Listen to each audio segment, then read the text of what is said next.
How do we use the mechanics to reinforce the world building and the story development in a similar vein to what they did here with certain mechanics for the journey, when the journey is everything about Lord of the Rings.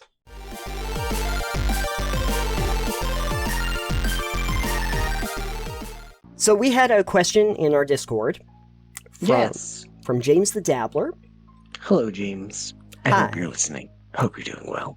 I know you were excited to hear us talk about this. I hope you know that this is that segment. James asked, okay, don't know if it's already been done, but I'd love an episode on using skills and stats to help establish, reinforce an RPG's setting and themes.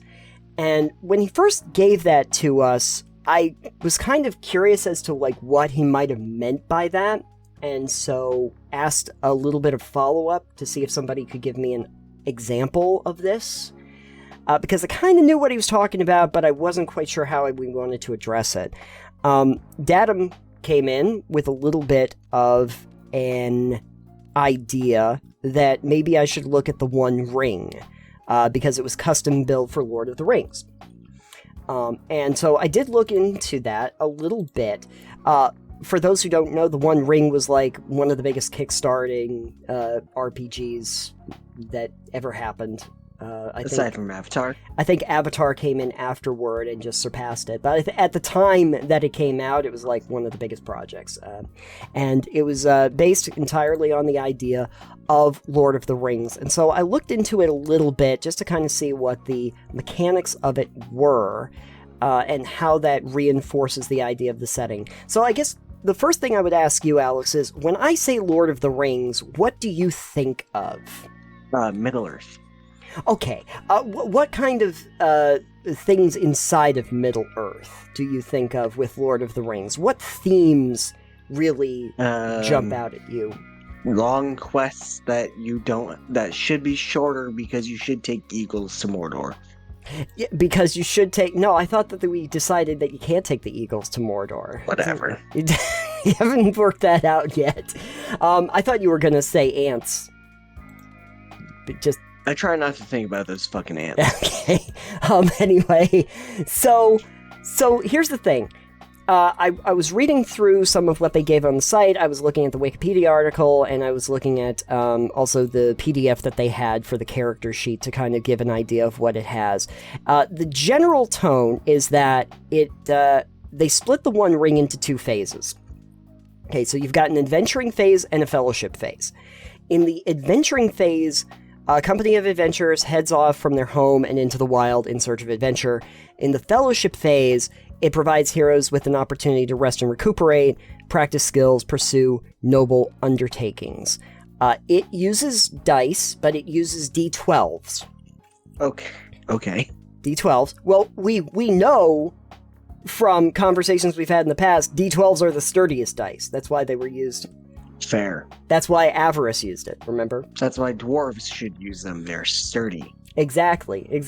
But remember when we talked about Avarice, and that was based off of Dwarf Fortress, and they used the D12s in that system. True. It's marked with numbers 1 through 10, and then there are two symbols. There's a Gandalf's rune and an Eye of Sauron. Okay. And there's also a 6-sided success die with a Tanglar rune on the 6, which I guess just tells you that you've gotten the highest number. But one of the things that they mention in here is the idea that it covers mechanics about the journey across Rovanian, which is the setting that they use for the game. Okay. Which has mechanics for attrition, making journeys a challenge in and of themselves. So, I guess the whole thought process is putting mechanics behind the idea of the journey when, if you think about it, the whole Lord of the Rings trilogy is about a journey. It's literally about a quest that takes you from point A to point B, practically. You go from the Shire to Mount Doom. That's the journey. So the quest is the journey we had along the way. The quest is the journey that we had along the way. Exactly. So some of the features that they actually give for the game, rules for traveling across the land, which is the journey, facing frightening foes, which is combat, and meeting the personalities of Middle-earth, which is the council. And then throughout advice of the lore master on how to bring Middle-life to Earth, the lore master would be like your GM equivalent, including rules for magical treasures, the Shadow, and the Eye of Mordor. So they've added in these things that are ostensibly things that you would understand from Lord of the Rings, and they've turned them into mechanics in the game itself. And then, of course, the bestiary is what you'd expect from a Middle-earth bestiary. And then I got to the PDF, and I was kind of interested because when I downloaded it, they gave me 4 different types. They gave me for hobbits, dwarves, elves, and humans, which are kind of important races in the world of Middle-earth. Mm-hmm. But then when I started looking at them, I realized it's just the aesthetics of the thing. It doesn't change the stat sheets. The stat sheets are the same for each one. So in here, we basically have 3 main stats of strength, heart, and wits. And then that seems to be broken down into some other like skills. So under strength, you have things like hunting and awareness, athletics, song, craft. Under heart, you have things like enhearten, courtesy, battle, healing. And then under wits, you have things like exploring, riddle, lore, scanning, stuff like that. Yes. Quick question. Who made this game? This was designed by Francesco Nepitello and Marco Maggi, and the game was initially published by Cubicle 7 in 2011 under the title The One Ring Adventures Over the Edge of the World. Cubicle 7 continued to publish the first edition of the game until 2019, and then Nepitello and Maggi developed the second edition, which is published by Free League Publishing. Okay. Under the same title, The One Ring role-playing game. So, gotcha. What I found interesting was that they have this mechanic for travel and for the journey itself, which does set it apart from other medieval fantasy settings that you might be familiar with, where travel is not really that big a deal. It's just a time between 2 points, where, you actually get exhaustion. There are a lot of conditions in here, like there's injuries, but also you can get to weary or miserable or wounded status. But what does all of that actually mean to the topic we're talking about? Well, how do we use the mechanics to reinforce the world building and the story development in a similar vein to what they did here with certain mechanics for the journey, when the journey is everything about Lord of the Rings? I wanted to get your thoughts on that. Like, if you're designing a game, right, from the ground up, what do you want to do for mechanics to reinforce the ideas of the game's story or setting? So I think in a lot of those cases, you'd want something that makes sense for the world. I know if I were to bring up playing Geo, which I was mentioning to you earlier a little bit ago, it's taking place in a primordial world where it's like dinosaurs and stuff, an ancient type deal. Sure. I believe. I haven't dug into it much, but I saw a couple things. One of them is like no wheels or axled vehicles. Oh, okay. For instance, using them, if you use them, it'll incur like the wrath of the old gods or something along those lines. Because this is a world that's pre-technology like that. So like these are things that basically, to enforce people not using them, it's like, yeah, if you use these, then it will incur the wrath, right? Kind of deal. And that's on par with mechanics that help keep the world in how you envision it. Another one I think was no numbers above 9 or something similar like that, because you can only count on your fingers. Yeah. So anything above a certain number was also bad juju. Again, I have not looked through this fully. At some point, I will dig into that here, probably, maybe eventually in a year from now when I get to reading it. Yeah. If you want a game that's set in Lord of the Rings, you want to make it so the things that are important in that world have things backing them up to reinforce them. Like the journey being part of the, as you were saying, the journey being the important part in Lord of the Rings, then Yeah. mechanics that enforce that and help expand upon that should be big. It Culture. shouldn't just be like, ah, yes, we're traveling in D&D.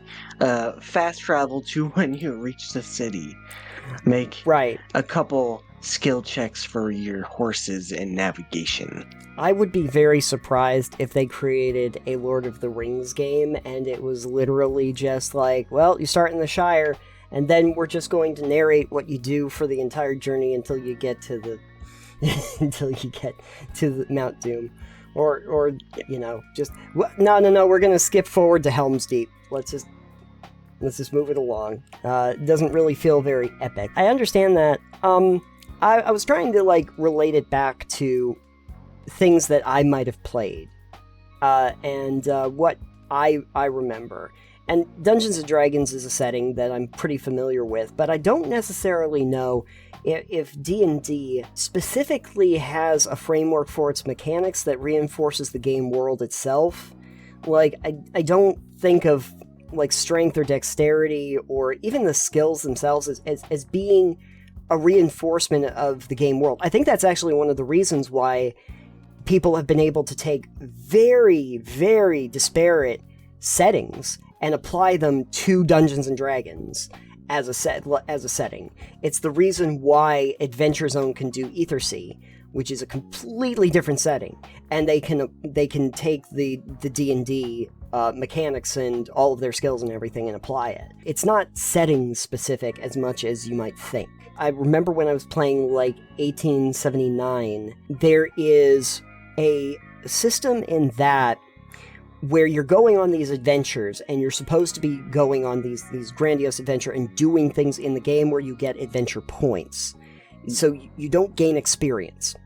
You know, it's not an experience system, it's an adventure points, and then you use those adventure points and you can spend them essentially in your character sheet and can use it to like increase your durability or increase your actual stats.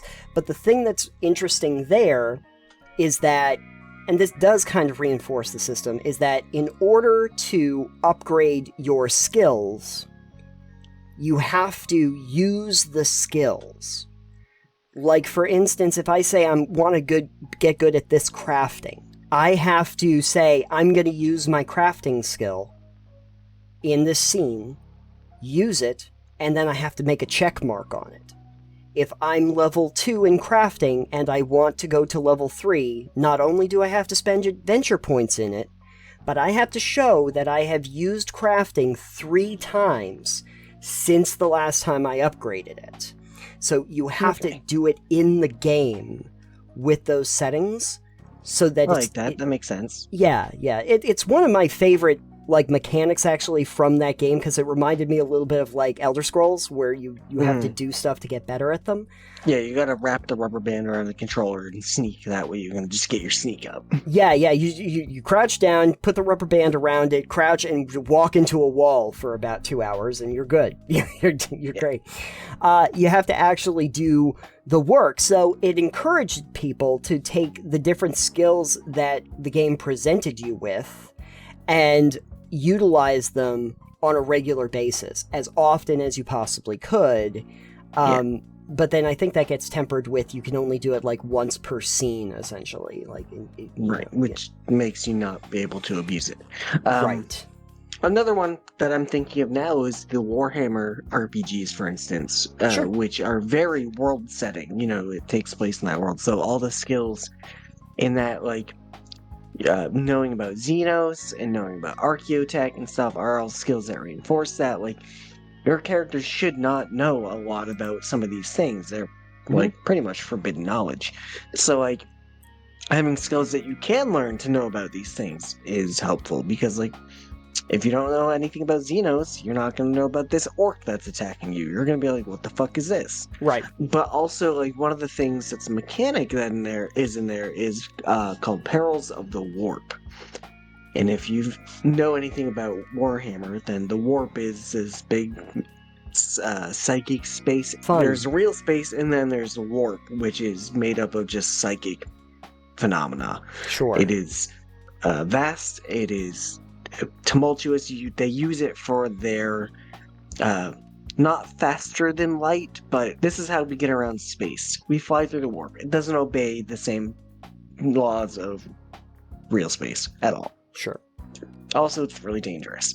But Right. that's also like where the Chaos Gods reside, for instance. Mhm. But also, Psychers, who are basically your magic users in the game, Yep. call upon powers of the warp to cast their psychic powers. Oh, okay. And so rolling dice on that always has a chance of rolling perils of the warp because it's dangerous. Oh. So you can roll in that and you get a perils of the warp that something bad or beneficial could happen. You could Sure. blow a hole in a ship. You could summon a demon. Your head could explode.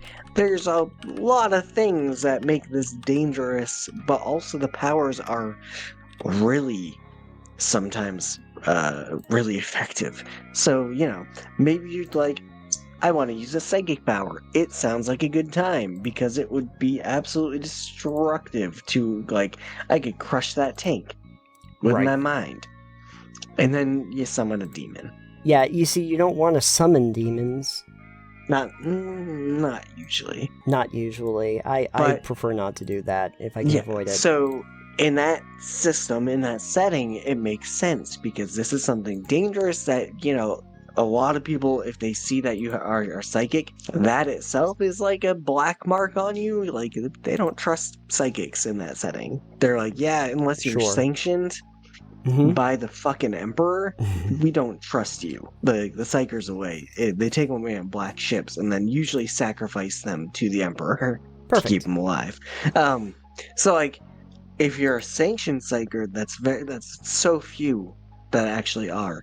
And then if you're unsanctioned and anyone catches you doing it, you're gonna get like the entire planetary defense force called on your ass. Yeah. So Yeah. like, using powers is dangerous.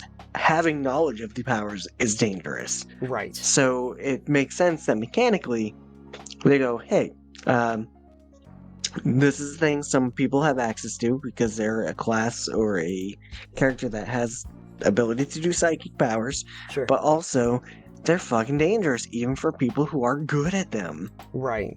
Right. So it's you risk reward. I need to use this. It's gonna be helpful, but also there's a high risk. On the other side of this, I think about like setting agnostic sort of RPGs, and I wanted to pull this up just so that I had a reference point. But if you remember Open Legend, I'm a little bit familiar with that one, and the whole idea of that was that it was setting non-specific. It has no actual setting to itself, although they did make some campaign settings. But the system itself was made to be able to be used for anything. It can be used for any kind of setting. And so when you look at the kind of skills that it has, it's made to be able to mold to whatever you want to do. Like, for instance, some of the skills that they have are light. Like, it doesn't mean that you have to have a magical light. You could have a torch. You could have a mechanical torch, something like that. But it's something that creates light, is like a skill that you might have. Great leap. Ability to almost superhumanly leap. Now, does that mean that you have the technology on your legs to do that? Or if you have a spell to do that? They don't actually say. I will say having a skill for light is strange in my books. Really? Oh, because why wouldn't you just carry a light on you? That'd be more of an object or an ability to create light than just a skill. Ah, yes, I've got a torch. Well, if What if you're I don't- holding on to the flashlight, you are creating the light by turning on the flashlight. Do I need flashlight skill? You customize your light skill as flashlight. You just See, that's why it's a little weird to me. Light should be more of an object or maybe a spell or something, but I don't think it's something I would need a skill in. Maybe I want to do Right. stage direction, though. Maybe I'm up there with a spotlight and the skill is actually really useful. Right. I do think it would be kind of weird, like, if I had a flashlight and then I roll for my energy stat, and, like, I fail. Like, what? I don't turn the flashlight The on. batteries die. Yeah, the batteries are dead. Yeah. General idea is that you're starting from something that seems very generic so that you can just put your own thing over it. And that's the whole idea behind a just setting non-specific idea. It reinforces the idea that you can turn it into whatever you want, like unmolded clay.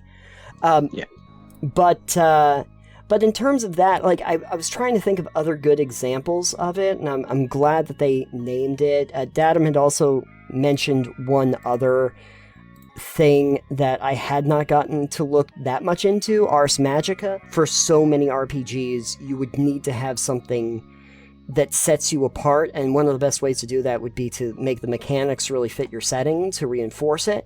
And I think that that's a generally good thing, because by reinforcing it with the mechanics, it reminds players every single time they go to do actions or take steps to move the plot and the storyline forward about the world that they're in. But at the same time, I've played plenty that it just didn't really resonate directly to it, and I don't know if it necessarily ruined my enjoyment or immersion in the game. Like I said, Dungeons and Dragons stats and skills are not really, that specific to the setting. Well, they did get rid of a bunch of skills between 3, 5, and 5, so...